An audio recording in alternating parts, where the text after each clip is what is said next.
Thank you. Hello, my name is Peter. Thanks for inviting me. Today I will talk about the future.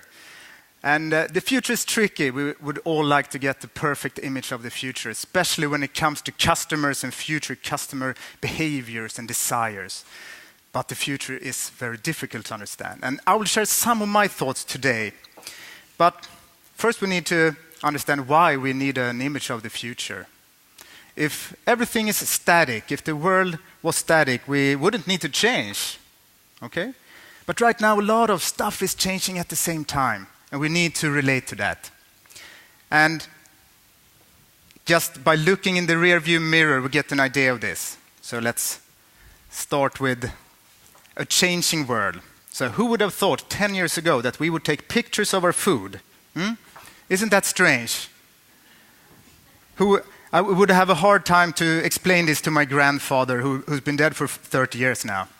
In the future, we will take pictures of our food, we will upload those pictures to something called the internet, and other people will look at our food and press a little thumb. That would have been really strange for him. Who would have thought 10 years ago that rich people would go on vacation to fake shanty towns? So they go here, they live like poor people for a week, and then they go back home to their rich lives. Isn't that strange? Who would have thought 10 years ago that the Swedish right-wing party would actually advocate tax raises? And the left-wing party advocate military investments in Sweden? It's a bit difficult to understand the world and try to interpret what's really happening. Some more examples. Who would have thought 10 years ago that 85% of all young Chinese students would actually have glasses because they study so much and they don't go out and get enough sunlight into their eyes? That might have something to do with the smog in Beijing, perhaps. They actually put a large display there to show the sunset. Otherwise, they will never see the sun on certain days. And that's a bit tragic, of course. So, and talking about strange things, who would have thought 10 years ago that 4,000 people would go to Kosläppet in Torekov in Skåne? 4,000 people going there just to see the cows walk out and start eating grass in springtime. Isn't that strange? Okay, so iPad games for cats. Where is the world heading? So, our world is changing. That's my main point here. We are seeing changes in technology, in behavior, in values, in attitudes, in politics, in the economy, etc. And we all need to relate to that change. We cannot move backwards into the future, as we heard previously. We need to understand that change. Okay, so I will give you 7 tips of how to do it. So, how do you relate to change? The first thing is get first-hand experience, okay? You should not just read magazines and blogs and try to understand things by reading them. You should also get first-hand experience. Okay, I guess everybody here has heard about Bitcoin, right? But how many in this room have actually bought some Bitcoins? Hey, there are a few. Good. I mean, you don't really get an idea what this is unless you go there and you create this wallet and you get some Bitcoins there and then you see how it's working. And then you can start seeing the possibilities. Is this good or bad? How does this relate to me and my business? Have you seen this machine? Mega News. You can go there, you can buy a magazine. It's printed on demand in this particular machine. Anybody tried that? Okay, good, cool. If you're in the media industry, go there, try this machine and instead of just reading about it. Okay? Fitness tracker. Anybody got one of these? Yeah? Yeah, it's a bit... a lot of people got them now. So instead of just reading about them, get one and try it out. What is this? Can we make use of this in some way? So, armchair trend spotting can only get you so far. Okay? Sometimes you need to dip your toes into the water. Okay, that's tip number 1. Second one, objectivity. Okay? The problem is that our brains are distorted by our previous experiences. Okay? We have so many preconceptions and we have prejudice about things to come and how things are. So we sometimes have a hard time really seeing things as they are.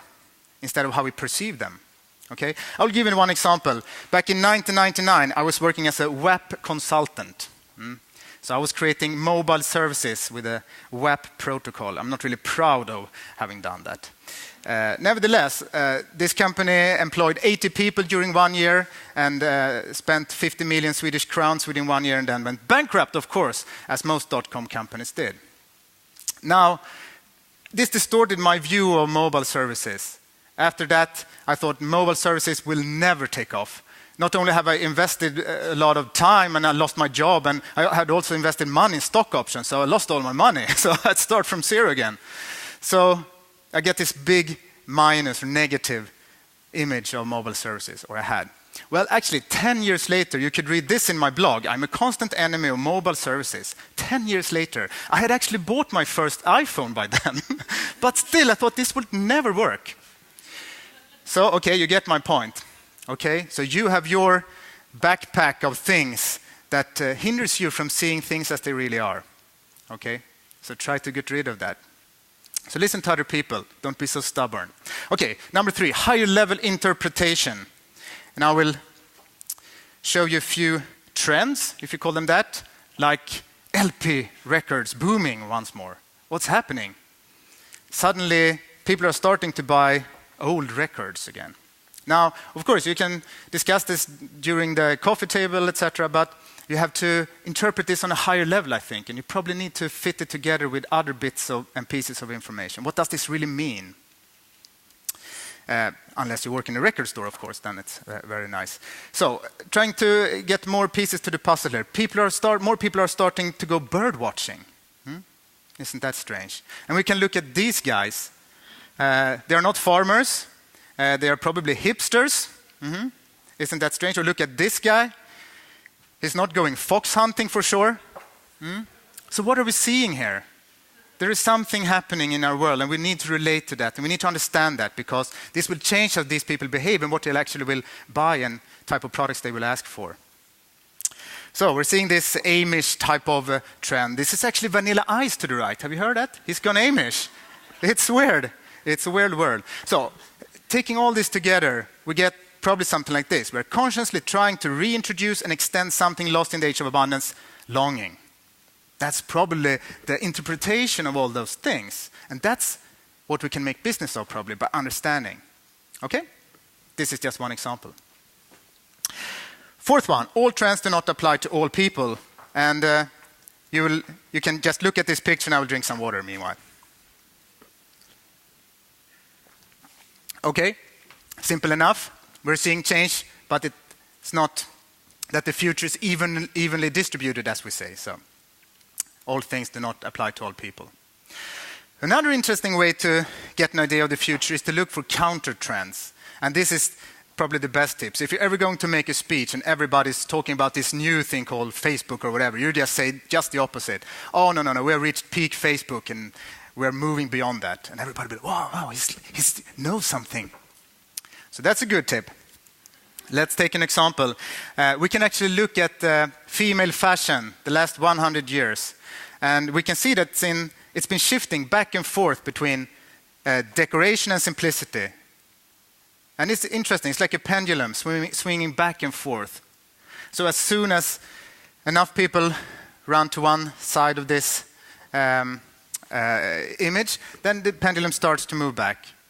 Suddenly it's no longer interesting to have decorated clothes because everybody's got that. That's mainstream. So we go in the other direction. And we see this happening all the time. I will show you 2 examples. Beard, for instance. A lot of males have beard. And of course it's great. But the more people that actually grow a beard, then probably the attractiveness of facial hair is declining. That's my belief, and that's been proved by an analysis and studies as well. So perhaps we're reaching peak beard. Perhaps we'll see this pendulum swing back, or perhaps we will see different beard styles. That's another way this pendulum could swing. We don't know for sure, but it will be probably something different in some time from now. Can be fairly certain of that. So another thing that trend spotters like me usually talk about, individuality. everybody wants to be unique. And wait, hey, we've been talking about this for the last 10 years, so it's time for a new story. So everybody wants to have the same type of different stuff, as Swedish singer Willie Crawford cleverly said. So what are we seeing? How could this pendulum shift back to something else? What is the opposite of being unique? Well, it's being normal, okay? So what to do when indie becomes mass market? You need to do something else. You've become so unique that nobody understands what you're doing anymore, right? So we see this trend of normcore, okay? Dressing in regular clothes. Trying to be nothing special, but you have to do it in the right way, of course. It's not easy. I'm not saying that. It's probably more easy to be unique. So we're seeing this trend of normcore. I'm not sure if this will be mainstream or if this is a niche trend or not. But it's interesting. We're seeing this shift go back and forth. Okay, number 6, avoid what's hot now paralysis. So what do I mean? I'll show you this image. It's from 1911, and it's a scenario of how the world would actually look in the year 2000. So it's pretty good, 90 years in the future, more or less. But there is one flaw here, of course. I mean, we don't really see this happening, or at least not yet. So just a few years before 1911, aeroplanes were invented, okay? So that was all the rage. That was what everybody was talking about. You can actually fly now across the English Channel. And so this is how they anticipated the future. It's rather simple. So what do we have today? Well, we have smartphones, and we have apps, and this is the future, right? We get smarter phones and more apps and better apps. We try to extrapolate from what we have today. But perhaps the future will look like nothing like it. Perhaps we won't even have a phone in the future. We're seeing all those gadgets right now that are at first complementing the cell phone, but perhaps they may replace it further out. So I will just show you some patents, like this one from Google Glass. It's a component system, so you can actually have your prescription glasses in combination with the Google Glass, for instance. It's pretty nice. It's a great website. You can go to look at all those patents, and there are not so many patents about cell phones anymore. It's about gadgets. If you look at Samsung, Google, Microsoft, all those companies, Apple. So we're seeing smart lenses, a bunch of smart lenses patents from Google. We're seeing this 3D cube and wild and crazy flexible display. That sounds great. I would like to have one of those. And watches and smart gloves, etc. So don't just extrapolate what we think is hot and cool right now when you're thinking about the future. Okay, number 7, don't mistake a clear view with a short distance. And this is a quote from futurist Paul Saffo, and I think it's interesting. If you've been to a conference during the last year, you've heard about 3D printing, so you're so sick of it, so you can puke. And people are showing how you can print houses and organs in the body, etc. And, well, it happens, but it may take some time. Okay? So there's a clear view. It will surely happen, but it will take some time before we have all those fantastic things printed. The same goes with droids, right?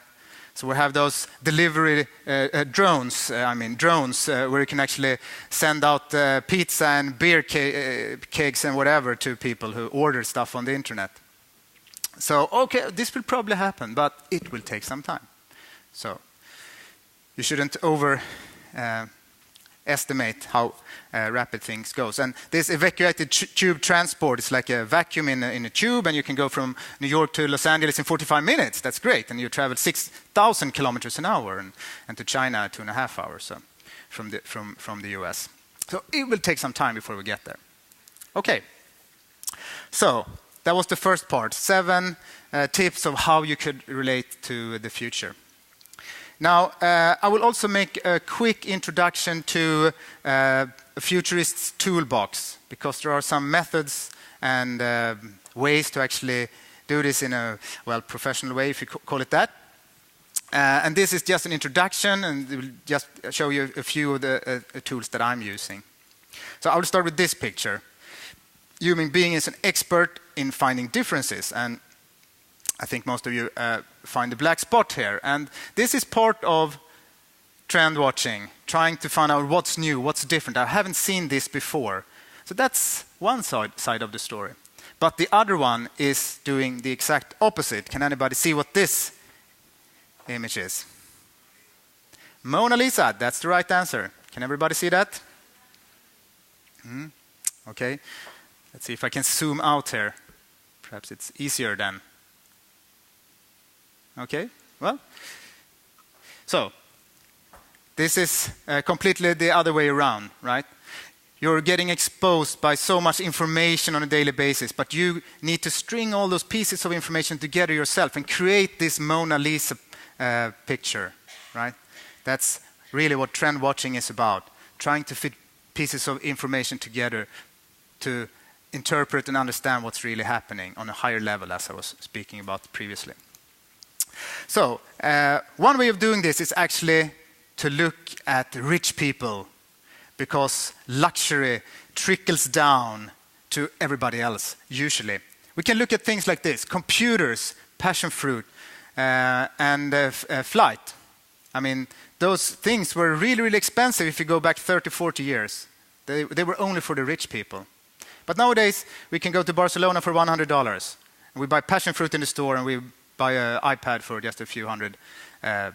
So we don't really perceive them as luxury products anymore. Okay? So by looking at what's luxury today, you get an idea of what's mainstream or something for everybody tomorrow. So trickle down. But could also go the other way around, bubbling up. So, of course, you've seen this guys wearing jeans hanging pretty far below their waist. In Sweden, we had this fashion a long time ago. It's called Gälliborghäng. So this is not a new trend. However, this actually emerged from prisons in the US, where the prisoners were not allowed to have a belt because they could hang themselves. So their trousers actually fell down a bit, and their relatives thought this was pretty cool, so they started wearing clothes in the same way. So this was bubbling up from the street. So things could come from a lot of different places, of course. So there's an interesting book called The Anatomy of a Trend by a Danish called Veilgaard, and he's looking really at cultural trends and fashion trends, but I think this is applicable in a more general sense, at least to some extent. He's talking about trend creators. Some people are trend creators that actually start new trends. And he says that those trend creators actually take part in discussions in different groups. And those groups are designers, gay men, the wealthy, celebrities, artists, subcultures, and the young. So it's not enough to be part of one of those groups. You have to move in between them. And then you start picking up stuff, and then you combine them, and then something new typically turns out. So, just as a model.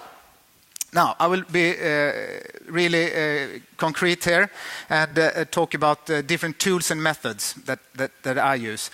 And I think the first thing you need is some kind of funnel.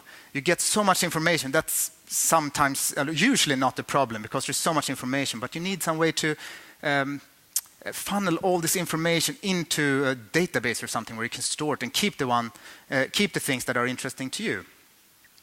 So there are a lot of different IT tools for doing this. Of course, there are a bunch of apps too, and I will just show you one of them that I'm using. It's called Flipboard. Perhaps you're using that or something similar. It's a way to create your personal magazine. So you could select the sources you would like to have. Could be magazines or blogs, or could it be Facebook or Twitter feeds or whatever. And you just pour everything down. You can create different folders and store this information there. So you can go to just one place with all the sources gathered. So I think it's pretty neat, and there are different ones, of course. So that's one thing. But then you also need some database. As soon as you see something interesting, you need to store that and keep it and tag it so you can get that information back at a later time. So you need some systems, such as Evernote. It's just an information storage system. So you can make tags there, you can store web pages, you can store images, you can even store sound that you record. So it's a good way, at least for me, there are other tools as well, to get everything in one place. So as soon as I see something interesting, I read a magazine, for instance, I take a picture of this and I tag it marketing trend. And as soon as I go back and make a search for marketing trend, I get 30 hits, perhaps. And then this article is one of them. And if you take a picture of a physical printed paper. Yes, they still exist. It's actually searchable within the system, so it's pretty cool. Okay, so what you could do at the next stage, when you get the number of trends, you're starting to formulate them, you're starting to see something new, is to make a consequence analysis. And you start with a trend in the middle and you try to figure out what are the main consequences of this trend. And then you go further out. What are the consequences of each consequence? And then you can continue in a tree-wise manner here. So that's one way to understand and interpret trends. And as we heard this morning, working with scenarios is another technique. We got the matrix out there with Emily waiting for you. This is, of course, also interesting. Trying to identify two main uncertainties, things that you don't really know in what way they will shift. So you can create a number of scenarios. I did this, for instance, with the World Association of Newspapers.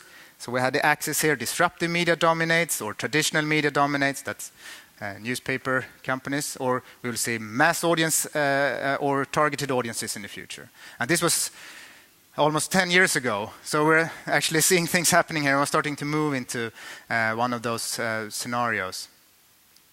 So what you do, once you got those 4 scenarios, or however many you want to have, you make a storyboard, because scenarios is the art of storytelling. And you create those scenarios, and this is just a small fragment of them. They are couple of pages each, of course, and we named them after James Bond movies here. So I get Diamonds Are Forever. That's of course a pretty positive scenario for newspaper companies, whereas Die Another Day or Thunderball is not so nice. But anyway, so that's typically how we create a scenario. You have to be imaginative. Okay, the last thing I would like to show you is a future map. This is in Swedish, but nevertheless, it's a timeline going from today to the desired date, such as 2020, and then you try to come up with things that might happen in that time frame or might not happen. So, for instance, this was with a media company a few years ago. All printed papers are gone. That was one of the things. And the first year we did this, that was 2009, that was a wild card. Oh, no, that would never happen. 2 years later, 2011, that was pretty certain. And this graph actually works like this, that the closer to the center line you are, the more certain something is. And the further away you are, the more uncertain something is. And above the, or above or below the dashed line, it's a wild card, up and below. So this is a symmetric type of funnel here. So this is a fun experiment. You can do this by yourself. You just list a number of things. You discuss this within your group. What year should this happen? And how likely is it to happen or not? Takes like half an hour or so, and you can update this once a year or every 3rd month or so. So, as I said, this was a quick introduction, but at least you get a rough idea of my work in my day-to-day job.